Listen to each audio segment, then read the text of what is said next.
Well, welcome, Charlie. Thank you. This is an interview I asked for because I've been enthralled with watching ChatGPT and how it's been emerging over the last few months. And as our resident tech tools guru at TCA, it seemed perfect to have this conversation with you about ChatGPT and accounting and how it may or may not be useful in accounting. Yeah, there's a ton of info out there that you can see a lot of YouTube videos and podcasts and Google articles and I should say blog articles and so on. All of the above, social media posts about ChatGPT. But for people who might be watching this or listening to it who have never heard of it or don't know what ChatGPT is, particularly accountants may not know what ChatGPT is because they've been in accounting season, tax season. Maybe we could start by, could you tell us what is it? What is ChatGPT? Sure. So it sounds like something out of the future, but what it is it's an AI-powered chatbot that is designed for you to be able to ask it questions on a variety of topics, and it should give back an actionable, meaningful answer that you can work with. That may not be the correct answer, but that hopefully gets you pointed in the right direction a little bit better. And so it works on a variety of topics. So it's primarily, a lot of people are using it for programming, and so it's kind of bigger in that field.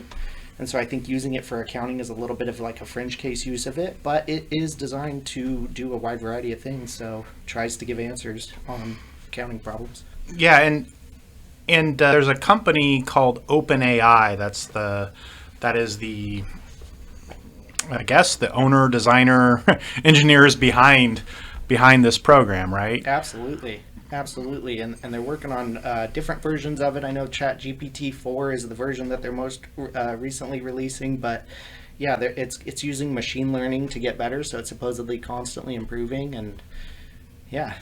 And what I've seen too is it seems like there's different flavors of it where I think it's got an open API, and so people may run into some other third-party company or website or interface that is somehow using ChatGPT. Do you know what that's about? Yeah, they want to make it accessible in a lot of different ways, and so some people have seen integrations where you can do things like have it be plain text on your desktop, you write up a question, you hit a button, and it passes it through that API to return back an answer to you. I think other people are trying to work it into their projects as well. But even without that, it's supposedly still learning on everything that we're doing. So even if people aren't making new things, it's supposed to be getting better as we go. A lot of people across multiple professions and businesses are thinking that ChatGPT and similar kind of AI tools might replace humans doing jobs. And that's something, in preparation for this, you put together a slide deck on kind of your review or evaluation of ChatGPT for accountants. And that was one of the things that you looked at was the veracity of that as a possibility in the accounting profession. So, yeah, how about it? Do you think, right out of the gate, we're going to talk a lot about the details of it, but is that something accountants should be worried about? Accountants, no. I think we've got I'm going to say loosely, some time ahead of us before this is going to be a meaningful alternative to a traditional accountant, I think. I think it's working its way there. It's getting better. It's got some answer, it surprised me on some of the test questions that I gave it. And so I do think it is a very helpful tool for accountants. But I think it's an entire, when I think back on all the things that I do in a day, and if I imagine that I just were to take all the things I do and just say them into ChatGPT, would it do those things?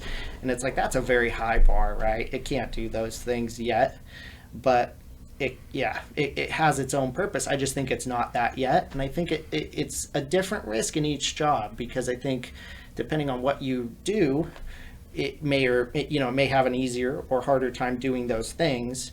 And the more decisions and the more kind of active part that you take in your job, the harder it's going to be for ChatGPT or any AI-based project to, take over that function. Mm-hmm. I could see it is kind of a little different take on the question, but I could see it making possible because it enables a lot of things that somebody might not otherwise be able to do. I could imagine it being a job eliminator indirectly by allowing somebody to get to a finished product that they otherwise couldn't have gotten to, and they would have hired developers or they would have hired somebody to help fix whatever they're doing. And this just enables them to get to that outcome maybe more directly. So I could imagine it that way, but not yet taking over an entire job like ours. Yeah. Can you tell us a little bit about the tests that you did in terms of what was your methodology? How did you go about evaluating the use of ChatGPT in the accounting profession? Sure. So I thought of a few basic questions. I thought of the types of things that I get asked. And so common thing that I would get asked would be, how do I record an entry of a certain type, right? The example I gave it was, how do I record the sale of a widget? But it could be any kind of accounting entry. And I do get these kind of questions in email where somebody will say, this event happened, we want to get it into the accounting, but we don't know how. So what entry would we use to record that type of activity? And so on those kind of questions, it did pretty well. It gave relatively meaningful answers that hit, a lot of the accounts I would expect it to hit and whatnot. But I also asked it some journal entry style questions, and I did once have it give me the opposite answer. It swapped the debits and credits, and that gave me cause for concern, right? And so it goes back to, do I think it's going to take over our jobs? It's like, well, until it's getting 100%, I'm not sold. Yeah, when I saw some of how you summarize some of the results of your tests, because I started this conversation, I've been so enthralled with this. I've watched like different kinds of YouTube videos and read a bunch on it, and it seemed like your results were mirrored or were indicative of the things that I've heard kind of across multiple professions or disciplines, in the sense that the answers that the system gives can be incomplete, misleading, or just downright wrong. And I guess that leads me to the question of, well, does the inaccuracies of the system, does that basically mean it's not worth anything to accountants?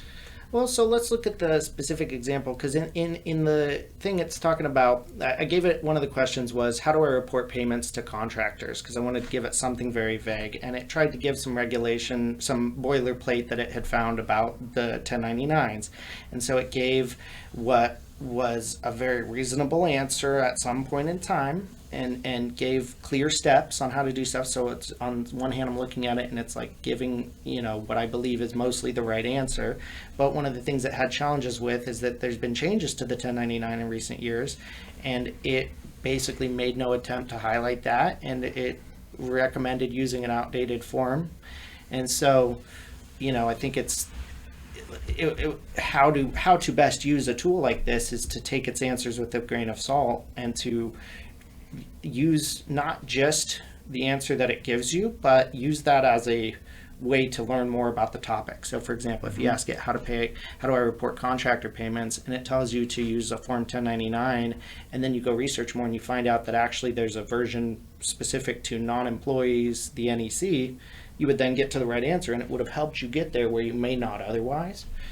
And so that's how I think it's helpful. But if you just took it at its word, if you just took what it said and went through it very mechanically, you would end up giving a slightly wrong answer. And so I think it's a little bit dangerous. You got to be careful with it. Yeah, so it's kind of like asking, it's sometimes in the science world, I refer to it as bro science. It's like asking somebody who you think should know something, and they kind of give you an overall their take on it, but that doesn't mean it's an official answer. It may get you kind of part of the way there in terms of getting a lay of the land and some of the jargon and how somebody might describe it, but it's not the answer. You want to somehow double check or fact check what you get from the system in that way. Absolutely. Absolutely. I gave it another question about I said, write a letter to my client which advises them of the federal tax deadlines and obligations. And with something vague like that, where it came up with an answer that I thought was really strong. It gave specific dates. It had all of the details that I would want to share, and put more into it than I even had imagined it would give back. And so I think with things that are particularly stagnant or don't change, it does a better job at giving a meaningful answer on those type of questions. Yeah, and I think one of the outcomes that you had, or one of the observations you had, was an observation or criticism that I don't remember having seen before, but I think is interesting, and that was its use of jargon. That you're asking it an accounting question like, here's a transaction or here's a business situation, and how do you record this, and how do you record this in the accounting, and it comes back with an answer that uses like a lot of accounting lingo or accounting jargon.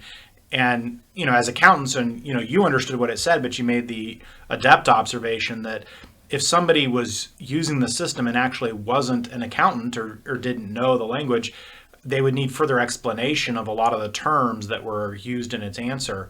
And I think that is, I think that is an interesting result, and maybe something in terms of potential users who may run into that, is to think about, don't give up. It's like, okay, well, then maybe that results in a secondary question that you ask the system about what that is or something, right? I think you have to. I think to use the tool properly, you owe it to yourself to understand every word that it spits back out to you, which might mean, like you said, asking it 4 more questions.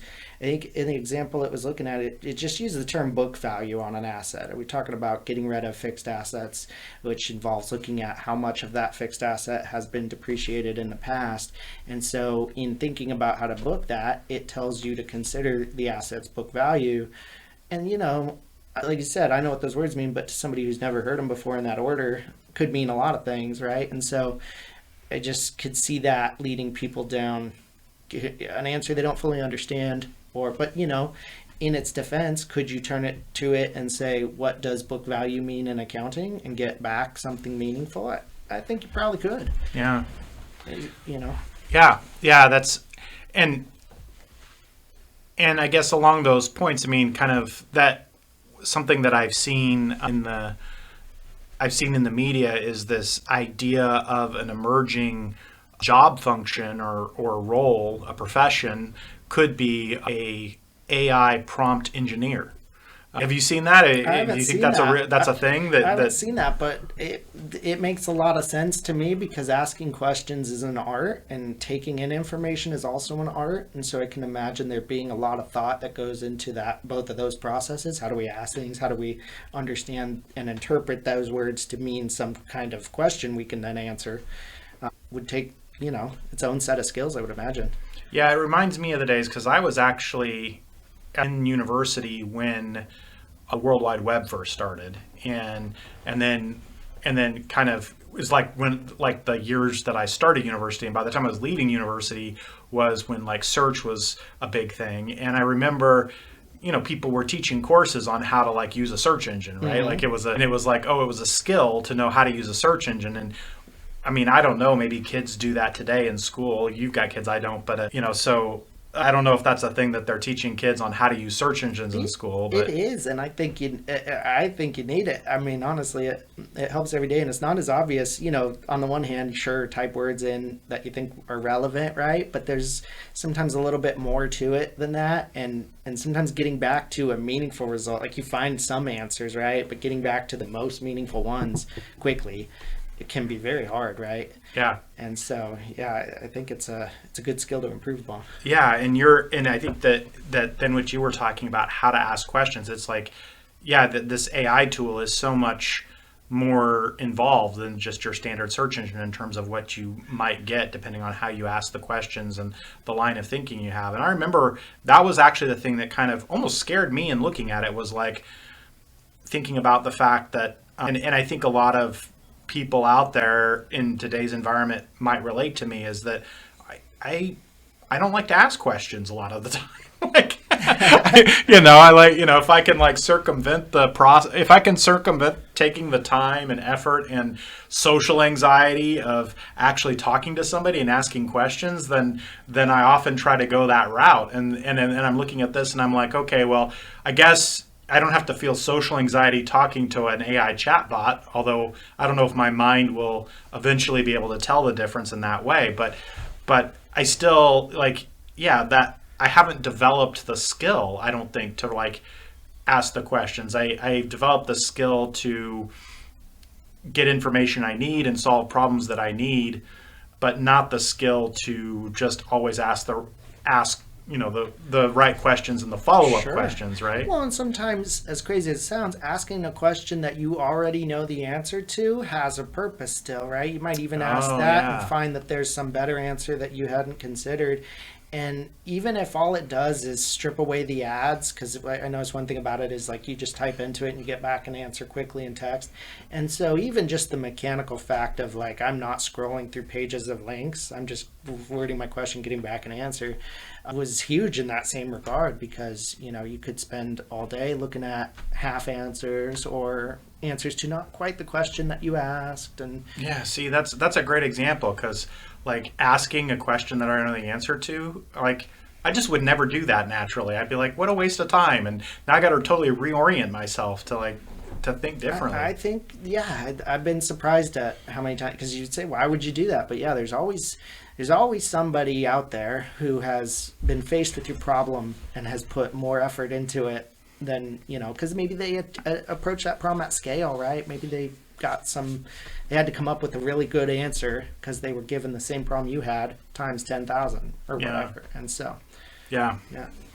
Yeah, I think one of the what you noted that the system seemed to do well at, and you mentioned this earlier when we were talking, but and I also saw it in the slide deck, was drafting a client letter. Like if you said, hey, can you put together a client letter? It did a really kind of bang up job of that, which I guess isn't surprising. We're talking about, you mentioned ChatGPT 4 as we speak has just been rolling out like this week, but we're talking about having looked at the ChatGPT 3.0 and its claim to fame as being a language model, and so it seems like, yeah, I guess that makes sense that putting together a well-written letter would be like its like main thing, right? Yeah. And it made me think, well, and where you tested that was in the context of like an accounting firm using it to maybe draft a client letter or a letter to their clients. But it made me think, well, if you were an internal accountant in a company and perhaps your task was to draft an internal memo to document something, it seems like it probably would be pretty good at that as well for similar reasons, because it's good at putting language together and formatting text in that way, right? Absolutely. I think that's one of its best uses.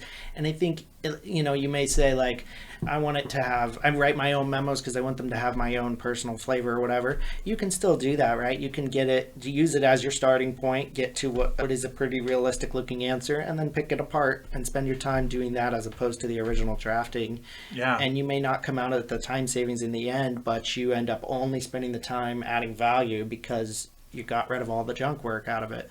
Yeah, no, I agree. And I can appreciate people thinking about their own kind of subjective artistry, so to speak, that goes into their writing. But I think that understates just the amount of syntax that and effort that just goes into kind of only boilerplate formatting, right? That it actually is not all that unique actually, and can still be challenging yet to put together something that is grammatically correct and reads well and all that. So the fact that it can do that, and I think, if you pair that with what we were talking about earlier, what you found with the inaccuracies that it can produce, it seems to me that that's exactly what if I were recommending this as something accountants might use, that's what I might say that is what I would say is, hey, it might help you it might help you put together an outline for a document, but the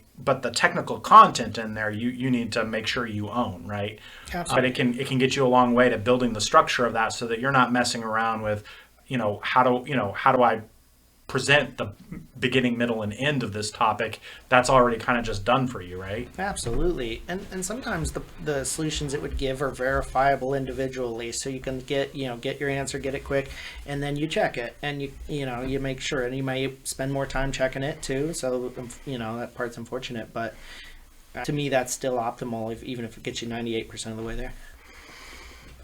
So it seems like we're both on the page that while it does have inaccuracies, you got to be careful with it. It could have a place in the professional accountant's workflow. Yeah, I really think it could. And I think it'll be a couple of years before we see widespread adoption because I think people are naturally not, people are hesitant about these kinds of things. But I think once some people get exposed to its success, they're going to find it useful and they're going to see their colleagues using it. And hopefully we start to see more adoption of it. Well, I'm excited to see what happens with this new version, ChatGPT 4.0. And I think given the rate of development that we're seeing happen, there's probably going to be multiple developments and other tools that we see coming along this year. So I don't think this is the last we're going to do this kind of interview. I think we're going to call you back, Charlie, to talk more about tech tools. But yeah, thank you for doing this. And I think let's get Tammy and AJ up here and see if they have some questions and thoughts to grill you on about ChatGPT in the accounting profession. That sounds good. Excellent. Okay, welcome back, team. I think Tammy and AJ joining us here, and I think you kind of heard Charlie and I talking and maybe have some opinions and thoughts on that. So who wants to throw down first? Look at AJ. He is ready to go. AJ is ready. Right? Like, so ready. No, actually, I was like listening to you guys, and I was thinking back. The three of us did a podcast. Like, this has to be like one of the first episodes of NOB, NOB. Yeah. And we were talking about AI at that point, and we were talking about automation and accounting, and we all came to the conclusion that like AI was quite a ways away of like taking like very entry-level jobs away from accountants. And we postulated that could happen someday, but we were pretty far away from it, and we were really like linking like QuickBooks, like automation tools where that, like every time a PGE or a power bill comes in, it gets, coded to utilities and you have to set it and forget it. But what we were talking about was like how when vendor requests come in, that can be like coded to different areas, how that AI cannot handle that now. And I think with the rise of ChatGPT being able to volley back questions back and forth, if you had an integrated type thing in your email system or in your accounting system, it could very well do the AP job and automate it very easily. And I think we're probably, I'm just postulating here, I don't know, but I think we're probably pretty close from an Intuit or something like that being able to deploy like a chat-like feature that could volley invoices coming back and forth for coding. And then on the recommendation of somebody giving them distinct options of what it is, putting it in there, there might be a loss of those entry-level jobs. Yeah. I mean, I think we could see it, and keeps changing, so yeah, every day it gets somewhat closer to that. And I saw a story, and essentially this was based on coding. A guy who was a pretty mediocre coder, what he said is coding is a lot of cut and pasting, or starting off with somebody's like skeleton code essentially, and then manipulating that or adding to it or removing pieces of it to manipulate it to what you want, to massage it into whatever you want to do. And ChatGPT is really good at that. I don't see why that same kind of massaging or volley of questions back and forth between the human and the AI couldn't effectively do the same in revenue and expense recording coming in at a transactional level. Yeah, I think it could. And I think that sounds like, because the closer that your job gets to something mundane or that can be, right, spelled out clearly in I call it pseudocode, but, if it can be spelled out as a step-by-step, here's how you make this decision. I think if it can be that, then that can be made into incorporated into ChatGPT. But I think that the only thing I'm going to challenge everyone on this one, though, is the fact that, yes, I can do it with the volley back and forth because there's some people who are doing that right now. There's some chat groups, and I won't reference the company I was using, but where I was asking a question, and before I even could get to a live human being, it asked me, well, can you please, what's the keyword of your question? And I'm like, okay, it's this. Oh, do you want to talk about this? No, I want to talk about this. Well, what about this? And it was like the back and forth. It was like 10 minutes later, and not only was it was not getting the right one, and finally they connected me with a live chat person to kind of resolve that issue. But from a user perspective, or the person that I was trying to get through this, which could be a traditional or a normal AP voucher, or maybe I have a question on my bill, right? And then if 10 minutes later I'm as a vendor working with your company and I'm doing this back and forth with the robot, which I knew instantly was this robot that was just kind of get to the right filters, and then I was like even trying to in my mind being like, how do I phrase it so it's giving me the right answer of why I'm trying to call or, talk to them for. And then finally it did that. The user experience was horrible. And so, and the first thing I said when I talked to the live person was, this whole chat thing that you have going for you that's automated and trying to narrow it down was a waste of my time. Well, and, and then it gets it's how do you want to deal with the end user or your vendor or your customer who is having to go through that volley back and forth with an AI machine versus a real human being? At what point do you parachute out to say, okay, this isn't going to work, because it doesn't replace those nuances or the people that maybe in my case wasn't asking the right question to get to the right answer to make that whole system not really work. Well, I think there you have a good need that is getting implemented poorly at the moment. Mm-hmm. So I think that there's a difference between, I don't want to say AI will always help in every situation and will always be better than a human. I don't think any of that is true. And I think it can be done poorly, very poorly. I think we've seen that in IVRs. We've seen that in search results, even how we search stuff and don't get back something meaningful. And so I absolutely agree it can be done poorly and can make the experience way worse for the user, because now instead of doing meaningful work, he's wasting his time talking to a bot that's asking him dumb questions. And so I think it can go bad, but I think that most of the things that cause it to go bad are actually solvable problems. Mm-hmm. They're just not yet solved by the current implementer, or just haven't had enough time to really, or the volume of data thrown at it to really form a strong answer to that question. Mm-hmm. But I think as we see more and more widespread adoption, what you'll find is that those boring problems, like saying a certain keyword and not getting to the right place, those are going to be the ones it excels at solving, hopefully. Mm-hmm.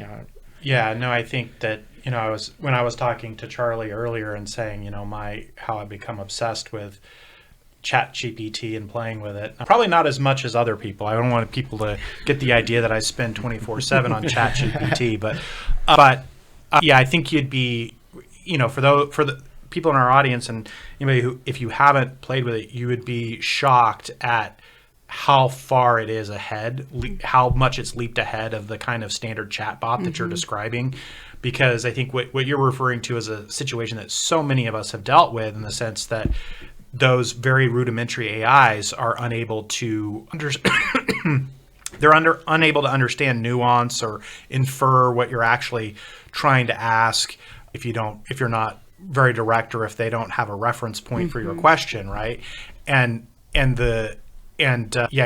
will fall out of your chair to see how good ChatGPT actually is at that kind of thing. Mm-hmm. And I think the reason that, I'm certainly not a scientist on it, but my layperson's understanding of the science behind why ChatGPT is so much better at that than those more rudimentary AIs are, and in fact, maybe better at it than some people are, is because the task of inferring what somebody really means, or understanding what they might actually be asking, or the nuance of what they're asking, in our brains, our computers, our personal computers, when we do that, what we're doing is we're referencing our life of experiences and communications with people and making that cross-reference. And ChatGPT is doing this at scale with a massive amount of data that is a data set that has never been used like that before in the history of humankind. Mm-hmm. And so its ability to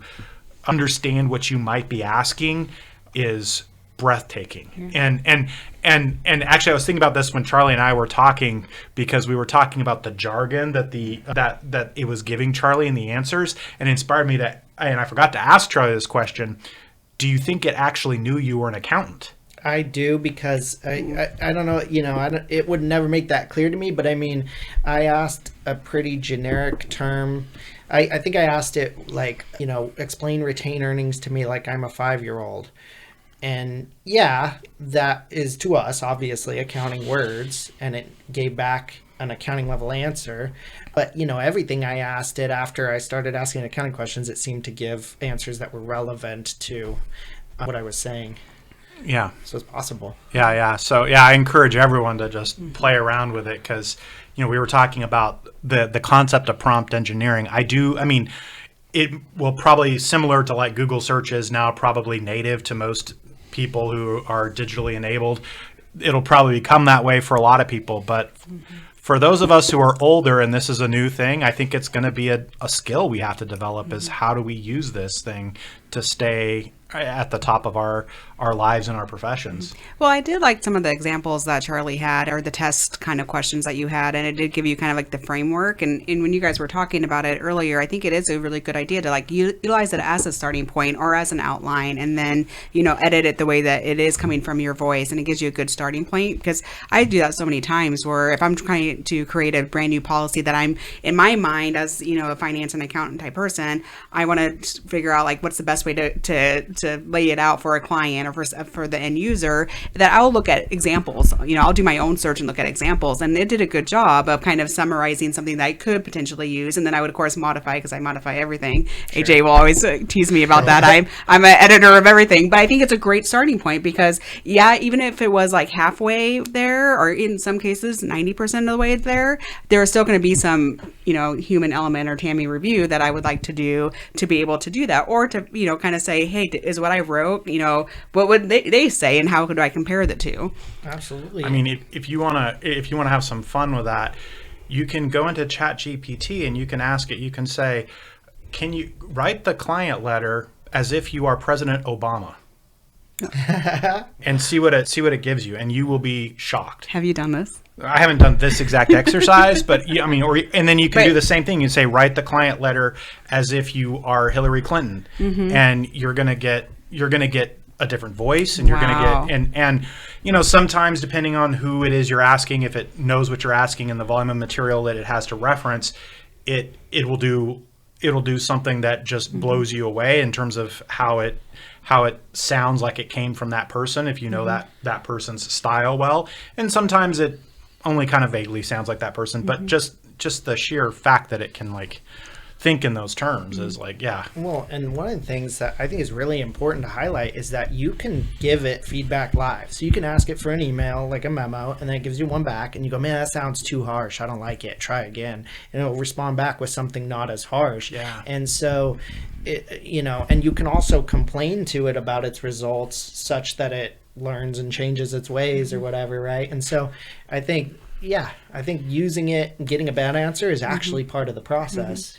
You just have to be willing to do that. Yeah. So for our viewers, like, you know, can you just log in and try a subscription? Do you have to pay? Like, why don't you tell about that kind of process? So it will eventually go paid, in my opinion. So I don't think this will be free forever. At this point, it's integrated through Google. So if you have a Google account and you go to openai.org and then you log in and create an account there using your Google, it will then allow you to just log in at a click of a button, and it becomes pretty easy after that. It's completely free to the user at this point. I expect that to change, in my opinion.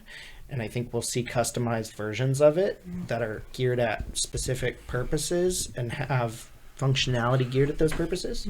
At this point, they do have a paid version that's by invitation called GPT Plus, and of course, and so because they've had such high demand on the system, they have to throttle the system, and so during high demand times, the free version sometimes will actually tell you that you can't use it because they have too high demand, and ChatGPT Plus gives you priority during those times. And then I think we were talking earlier about ChatGPT 4.0 rolling out, and I think the Plus users are getting the advanced screening of 4.0. You know what we should do as a test for this podcast is have ChatGPT determine the title that's most SEO, you know, like best at, and all the keywords like for SEO optimization. You should run this episode, and then we can report back at what the difference is between the ones that we manually did versus the ChatGPT SEO optimization version that we use for this episode. Yeah, no, I think that's a great idea. Yeah, I've looked at that issue of using ChatGPT to generate possible titles, and and I think it's kind of like the letter thing, right? It's like it's arranging words in a bunch of different variances, and you can pick it out. It's helping you brainstorm. It's like a brainstorming buddy. It really is. Well, sorry. I was wondering if anybody. So like if you were like 4 years ago, you had like the entrepreneur kind of grift, I guess, for lack of a better word. You'd see all these people on LinkedIn, entrepreneur, and like the Gary V wave kind of that, kind of thing. And then crypto is big. So I'm a crypto expert now. I used to be an entrepreneur expert. Now I'm a crypto expert. I'm wondering if you guys are seeing, now there's this ChatGPT AI kind of expert explosion, and how to kind of be careful on what you're watching or who you're listening to, as opposed to like get rich schemes like the crypto bros were. I think it's shifted, and so I'm wondering if you've seen like that kind of influence on things. I haven't, but it sounds totally right, and it sounds like an industry ripe for there to be scam kind of add-ons and whatnot. So I think for our users, just the best use case is your practical use that you do live yourself, not somebody on LinkedIn. You give it a real problem, you try to implement that real answer, and it's and then you're wading through all of the garbage that's probably off to the sides, because it seems like it would have those those vultures, for lack of a better word. One of the things that you put in your presentation was that you warn people from putting too much personal data in the system, in terms of whether it be your financial information or social security numbers or anything of that nature. So I wonder, one, I think to kind of express why that is in general. I mean, I think I know, but I think it'd be good for you to express. But then the second thing that made me think of is there a risk of being kind of on this free version and kind of utilizing it? Is there a risk for someone who's trying to test it out to see, what it's learning and what it's doing, and kind of maybe they're two separate things, but I thought I would kind of throw that out there to you. Sure. Yeah. I mean, I'll give my opinion on it. I mean, the machine learning approach is a double-edged sword. So I think on the one hand, you've got everybody else asking it questions, like Ty said, is giving it a mountain of data to become more efficient. But that same thing means that those people could potentially be exposed to your answers that you would give it as part of asking it a question, right? So you might say, here's a list of my employees, sort them by some factor. Suddenly those become somehow part of that model or process, and as it goes to spit out example answers to some other guy, it's got your employee's name in there. Right. I haven't seen that happen live, but could I imagine that? Yeah, I think that's one of the things you got to be careful of. And so I think it's an art to how you ask it the question, right? You have to sanitize the inputs that you feed to it, and you have to be asking something generally enough that you're willing to do that. And then another thing is, like, if you had some idea that was patentable or whatnot, and you were trying to like flesh that idea out more, maybe using an open AI to kind of get that process rolling might not be the best for that use case, because you're basically feeding that idea into the system. And so I think there are some points of kind of consideration on there, but you can, try to be just careful about what you ask it general stuff, and it does better.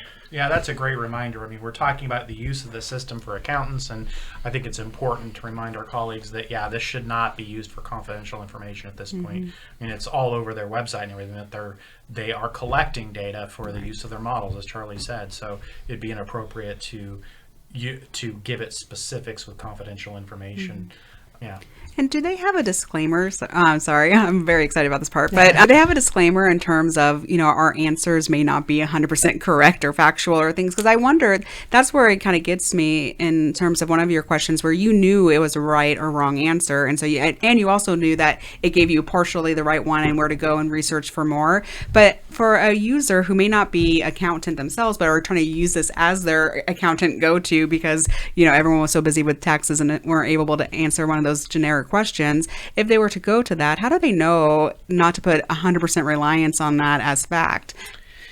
My answer to that might not be for everybody, but I think you have to give it solvable problems. And here's what I mean by that. You have to, so for example, if I say I want to have a client memo drafted, I can turn around and read that memo. It's not going to go out live, and I can troubleshoot it. And if it's wrong, I can kind of sense that and figure it out. And so it's a good example of a problem for it, because the risk factor associated with that problem is very low. If I'm doing open heart surgery on somebody and I say, quick, how do I do open heart surgery? Well, suddenly we've got a lot of challenges there that aren't present in the other one. Or if I give it a question that I can't, let's say it gives me an answer, but I have no idea how to evaluate that answer, so all I've got is just words that it gave me back, maybe not the best problem for it, and I think you do have to be very careful about what you ask it because of that. So almost a user warning of, you take this as an information, but don't necessarily say, because I wonder if people are going to start saying, well, GPT said this, and so therefore I did this. It does try to give some boilerplate, Yeah, but it does have disclaimers at the, But at if the you're, front end. Yeah, to for be sure. honest, I mean, if you're the person who's putting stuff into it, I don't, you're the kind of person who's trying to test this weird new thing. And so I feel like those people are the same people who aren't going to read that boilerplate, and they're going to power on with their problem and maybe get in trouble, right? Yeah. Yeah, and ChatGPT 3.0 was rolled out primarily as a language model, and early on, I don't know if within there's been like updates within the 3.0 series, and so I don't know if some of those updates have cleared some of this up, but as of a few months ago, people were running tests where it would get flat out basic math problems wrong. Mm-hmm. So it would, it'd get it right one time and then you asked it, and it's inconsistent. So while it may give you the wrong answer to a question one time, it may give you a right answer to the same question a different time. It did that to me. Yeah. It So did it's, that. but particularly with math, that was a known issue. Now, what I understand from ChatGPT 4.0 is that it looks like it's supposed to have more mathematical reasoning embedded into it than ChatGPT 3.0 did. But yeah, it's exciting. I mean, I'm already excited for 4.0. I mean, I can tell you should Google or look up some of the initial tests on it. They did one where with 4.0 where they showed a picture of what was inside their refrigerator and then asked ChatGPT, what should I make for dinner? And similar to the names for YouTube videos, it comes up with a list of the things that you might make from dinner from the ingredients that it can decipher from the picture of what's in your refrigerator. So yeah, this is mind-blowing stuff in terms of what it could be changing. I think too, to bring it back, I talked earlier about, we did a podcast on AI like 5 years ago, and I think the sentiment that we made there still holds true. Like, if you're just a transactional accountant, your days are numbered. Even back then, I thought they were kind of numbered. I would say the same thing holds true now. And and what we said in that podcast back then was to acquire the skills or make yourself something that AI can't replicate.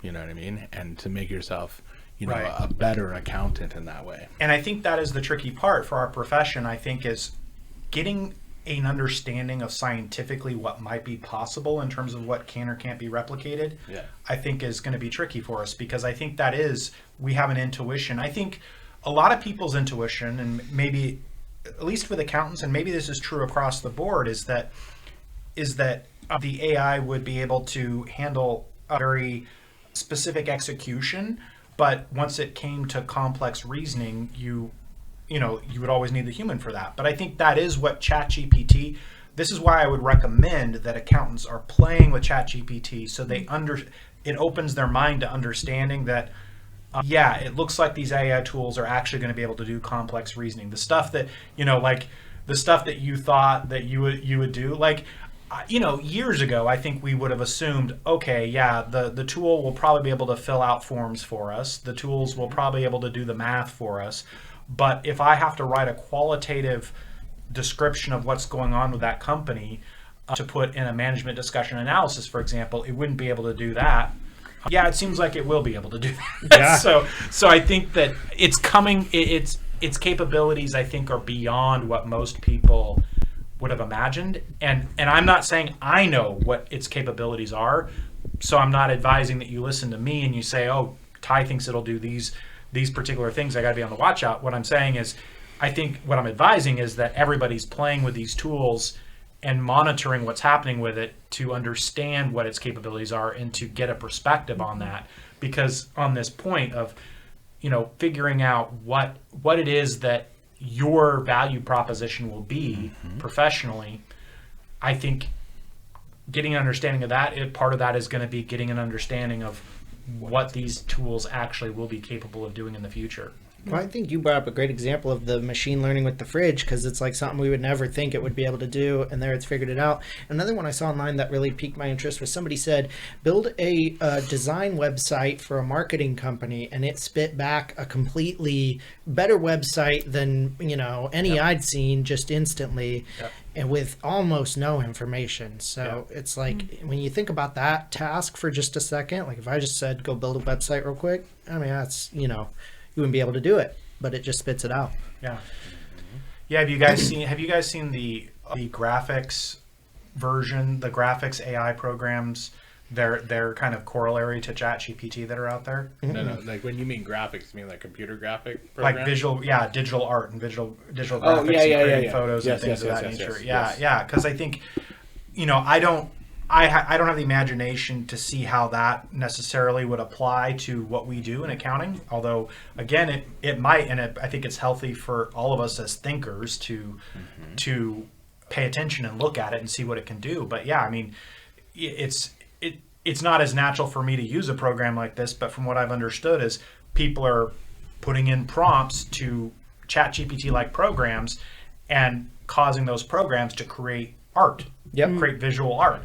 And, in that case though, I think I think the criticism of that is that these algorithms that are doing that, they're pulling together visuals from everything that is across the web to recreate something, and nothing's truly original. It's like they're doing an amalgamation of all these different visuals that they have available based on your prompts, and sometimes it's so creative that it's unrecognizable, and sometimes it's actually kind of recognizable as to what they repurposed to what the program repurposed to achieve that. So with that in mind, do you think it's far off? Like, let's look at like our business, for instance. Do you think you could feed ChatGPT like a bunch of financial models and then say, all right, build me a financial model based on these results? Do you think that's possible? I think absolutely. I saw you would maybe have to parse it down into multiple smaller questions, but as a quick example, I definitely saw it giving sales forecasts. So if you could say, my sales for the last 12 months have been blank, and what do I think it will be in the next 12 months? It was certainly giving an answer. I had not thought of that use case, but I think that's great. Yeah, that's exactly how we should be thinking about. Yeah. One sector of our business that I am kind of really terrified for is the tax side. Like a tax preparer, because you could. I mean, given the power of it, you could load like all of the, if you think of like how an organizer is filled out, you know what I mean? Now you have ChatGPT where you don't even need the organizer. You feed it the W-2, you feed it the 1099s, you feed it, like the K1s, you feed it, the like your Schedule C, profit and loss and balance sheet, and then say, build my 1040, or. But I think you're still at the risk of, and then you're having all your information out there in the great world where. No, I'm talking about like a commercial platform. It would have to be an advanced version of Security Patrol. Which is where they'll go. Right, that's what I'm saying. In my opinion, when I talk about it being customized versions of it that get geared up purposes, that'll be one of them. Yeah. There'll be others, but Yeah. Yeah, I think that the thing that is not clear to me on the science of this and where this could go when we talk about what the limits are is I don't know what its powers of analogy will be. So and that's the thing about our business. So like if you ask the question like what you were asking earlier, build a financial model for this business X, Y, and Z. And that business is a business in an industry that's existed for a long time, and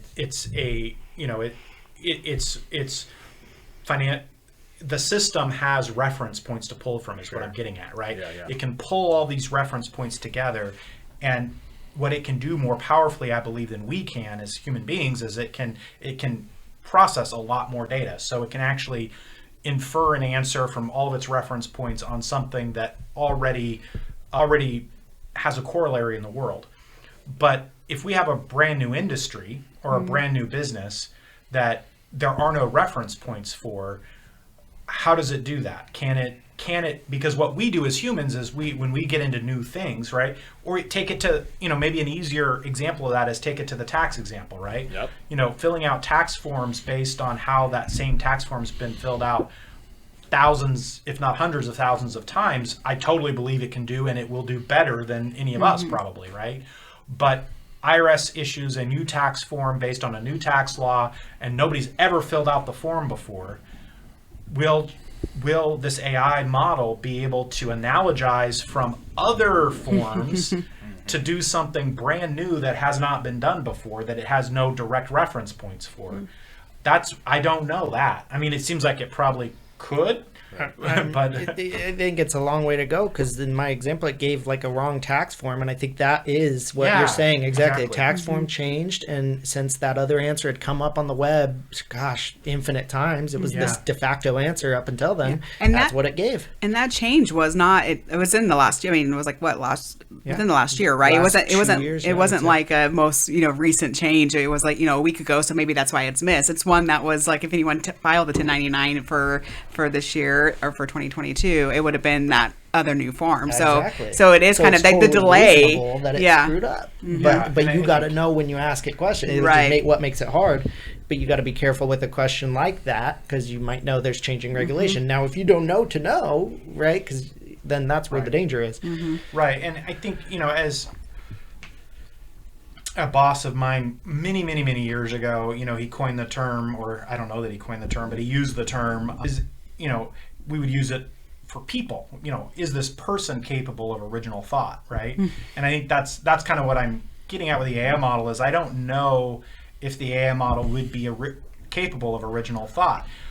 But I think the thing that people can underestimate, though, is when I think about why we used to use that term, and in terms of managing professionals, is that in my experience, and here's my cynical view for the world, is that a lot of people don't seem to be very capable of original thought. So the ability for AI models to keep up with the average professional, I do have a lot of, I am bullish on they probably will, because whether people are capable of original thought or they just don't exercise it all that much in their day-to-day lives, I think that a lot of what we do day in and day out doesn't involve original thought, but there is that thing that does come up, like we were talking, that in your profession, in your business, or in your life otherwise, that occasionally may require original thought, that in my cynical view only a minority of the population actually participates in the first place.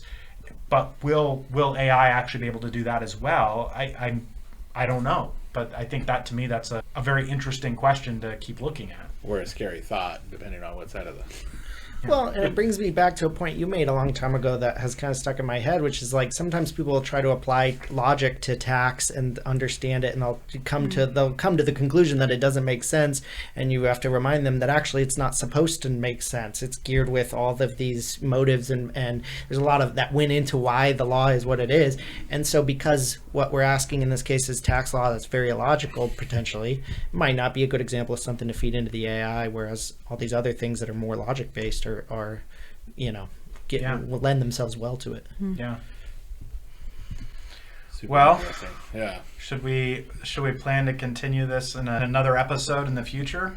Yeah. Yeah, to be continued, right? When I'm sure, as I was talking to Charlie earlier, I'm sure there's going to be new developments on this front, and we'll want to grill Charlie on it again when that comes up. Either that or 4.0 Skynet turns on, and this is the last podcast I ever hear from. Could happen. Could happen. All right. Well, with that, thank you, everybody, and we'll see y'all later. Thanks, everybody. Bye. Bye.